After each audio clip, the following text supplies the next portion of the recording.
Welcome to this video on export and import controls. On the CISSP exam, you are going to see questions in regard to the import and export control and also transborder data flow. So we are going to talk about those two things in this video. All over the world, many countries participate in import and export control or laws. And this can pertain to technology, goods, service and other things like physical products, digital products, data products, computing services even also. And then there's also some other thing in terms of contract relationship and other business relationships. So we can talk about physical products like mechanical products, we can talk about servers, we can talk about data center, things like that. Digital products being software mainly, and then you also have data products, which is data that's being produced then sent to another country.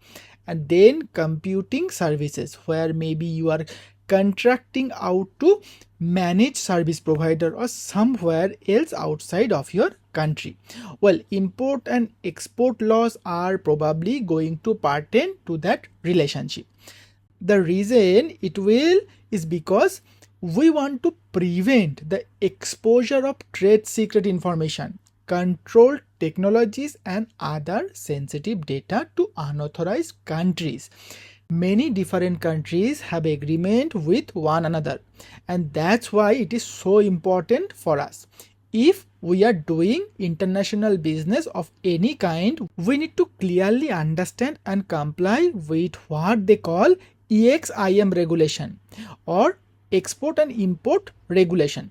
This ensures that the participating country nations, when they are producing products or services or technologies, that they don't end up in the wrong hand. So if you are ever in any doubt, consult with the applicable government agency for proper guidance on how to handle import and exporting. And once we know what those controls or those regulations are, now we have to comply with them and build that into our business relationship and also into the information system. And it all starts with security controls. And remember, those can be administrative, they can be technical or logical, and they can be physical, and they all might apply in any given scenario with an export-import regulation. Those regulations typically are going to pertain to telecommunication or cyber technologies. That's the main concern that we are dealing with here.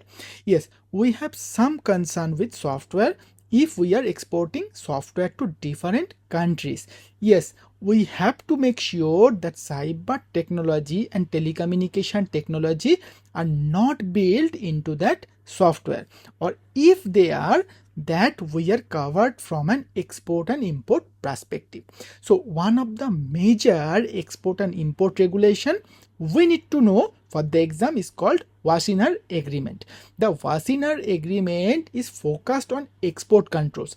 It mainly has to do with conventional arms and dual use of goods and technologies. And if you go to the wassenaar.com, you will see that the Wassenaar Arrangement was established in order to contribute to regional and international security by promoting transparency, greater responsibility in how conventional arms and dual use of goods and also the technologies along with that are transferred in between different countries. And a direct quote on the website says that the aim of this arrangement is to prevent the acquisition of this item by terrorists. Now switching gears into security. What would we want to prevent from getting in hands of the wrongdoers, of the hackers in this case, on the security side of things? Well, cyber technologies, understanding different cyber technologies and avoiding cyber weapon getting in the hand of these folks that are all throughout the world. And at this present time, there are 42 countries that participate in the Wassenaar Arrangements. So everyone has agreed to the rules that are set within this agreement or these arrangements. Now within this arrangement there are 9 different categories. The one you really need to pay attention for the CISSP exam are category 5 part 1 and category 5 part 2.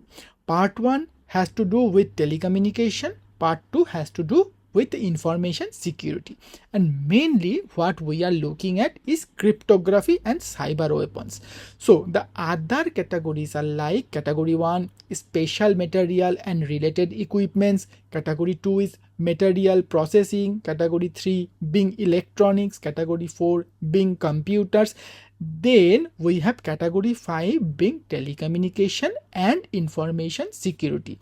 Category 6 is sensors and lasers. Category 7 is navigation and avionics. Category 8 is marine. And then category 9 is aerospace and propulsion. So you can see how a lot of this pertains to military. It pertains to military and war fighting machines, war fighting equipments. But you also have things like electronics and computers which can play into the security arena as well. Before the exam, category 5 is all you need to be familiar with. No, the part 1 is telecommunication and part 2 pertains to information security. That's it, which mainly is focusing on telecommunication capabilities, cryptography and cyber weapons. This can also play into transborder data flow as well. Transborder data flow is really all about being aware of the legal jurisdiction and complying with those regulations in all of the different countries that you might be exchanging data with. As cloud computing has continued to grow, the massive collection of information that's online in public clouds, private clouds all throughout the world, there's a greater security being placed on the movement of this data.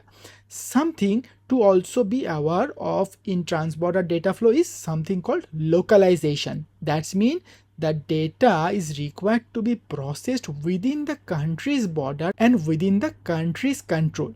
That's to control export and import. So if we have some data that might be trade secret data, that might be trade secret data, it might be sensitive data, it might just be personal identifiable information that's protected within a certain country, then data localization says that the data has to be processed within the country border and within the control of the country itself. That means that maybe if this data hosted in the cloud, then the cloud, the data center needs to be located in the country that it is protected by.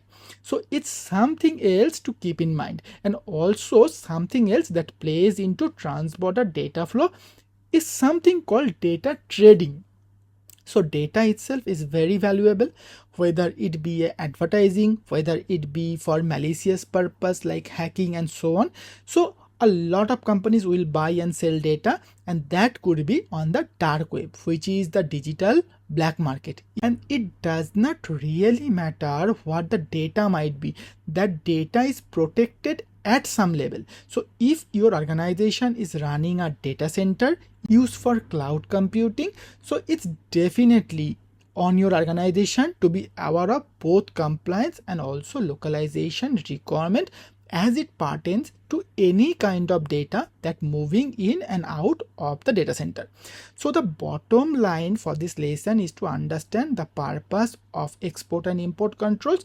You definitely want to know the Wassenaar Arrangements, category 5 terms, telecommunication and information security. Know what those are all about, and you also want to understand the impacts of the transborder data flow.